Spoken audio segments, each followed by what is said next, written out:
नमस्ते और स्वागत है। मैं ईपी के कैपिटल से कुणाल हूँ।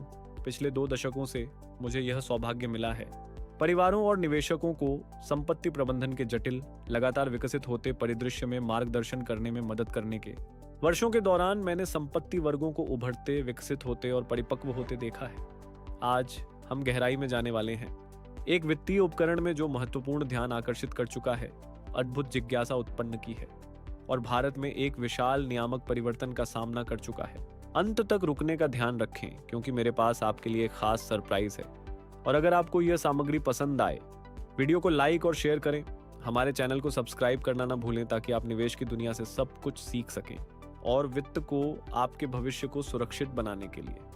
आज मैं पीयर टू पीयर उधारी के बारे में बात कर रहा हूं, जिसे सामान्यतः P2P उधारी के रूप में जाना जाता है। चाहे आप अपने निश्चित आय पोर्टफोलियो को विविधता देने की कोशिश कर रहे हों या बस आधुनिक फिनटेक परिदृश्य को समझने की कोशिश कर रहे हों, ये इस पारिस्थितिकी तंत्र के काम करने के तरीके को समझना महत्वपूर्ण है।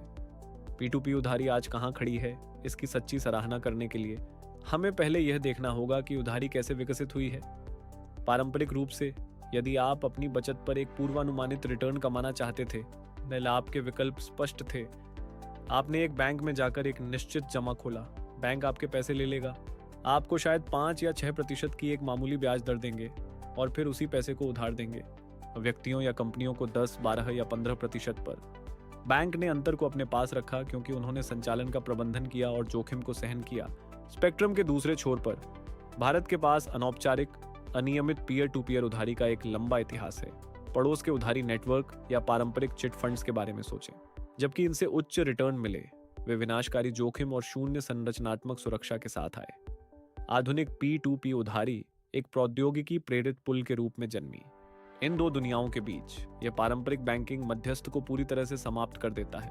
अत्यधिक सुरक्षित डिजिटल बाजारों का उपयोग करते हुए प्रतिदिन के निवेशकों को सीधे उन सत्यापित व्यक्तिगत उधारकर्ताओं या छोटे व्यवसायों से जोड़ने के लिए जिनके पास अतिरिक्त पूंजी है और जिन्हें समय पर ऋण की आवश्यकता है। अब यह मार्केटप्लेस मॉडल वास्तव में रोजाना के आधार पर कैसे कार्य करता है, यह रिमार्केबली सिस्टमैटिक है और यह डेटा पर बहुत अधिक निर्भर करता है। जब एक उधारकर्ता को व्यक्तिगत या व्यावसायिक ऋण की आवश्यकता होती है, तो वे केवल ऑनलाइन विज्ञापन नहीं डालते, वे एक पंजीकृत P2P प्लेटफॉर्म के माध्यम से आवेदन करते हैं। एक ही बैंक प्रबंधक के बजाय जो एक भौतिक फाइल को देखता है, प्लेटफॉर्म उन्नत एल्गोरिदम का उपयोग करता है, जो तुरंत उधारकर्ता के क्रेडिट स्कोर का विश्लेषण करता है। बैंक स्टेटमेंट, रोजगार इतिहास, आय स्थिरता और उनकी क्रेडिट योग्यता का सख्ती से आकलन करने के लिए सैकड़ों वैकल्पिक डेटा बिंदु।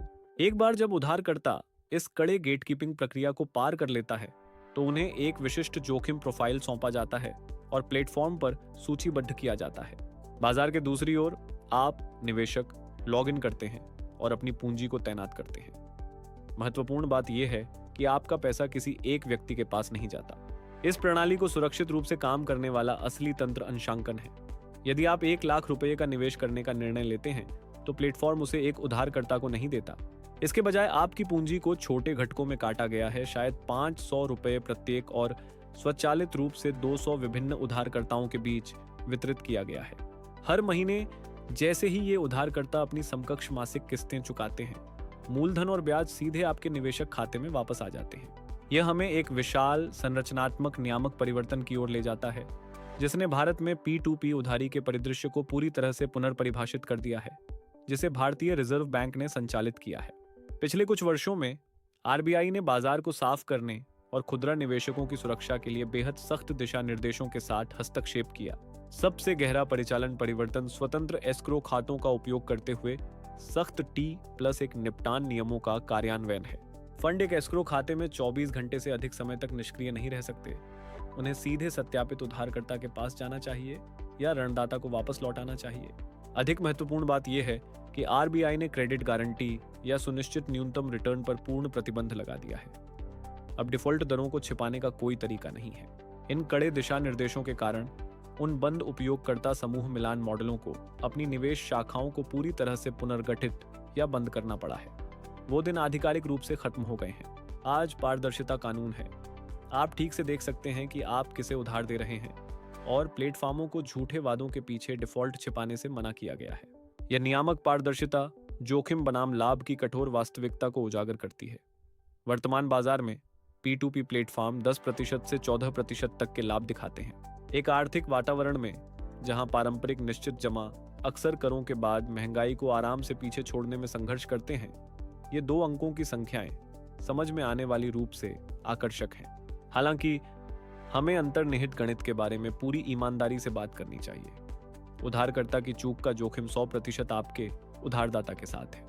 परंपरागत बैंक पूंजी नहीं है, कोई सरकारी बीमा नहीं है और कोई प्लेटफॉर्म फंड नहीं है जो उस झटके को सहन करे यदि एक उधारकर्ता वित्तीय संकट का सामना करता है और भुगतान करना बंद कर देता है।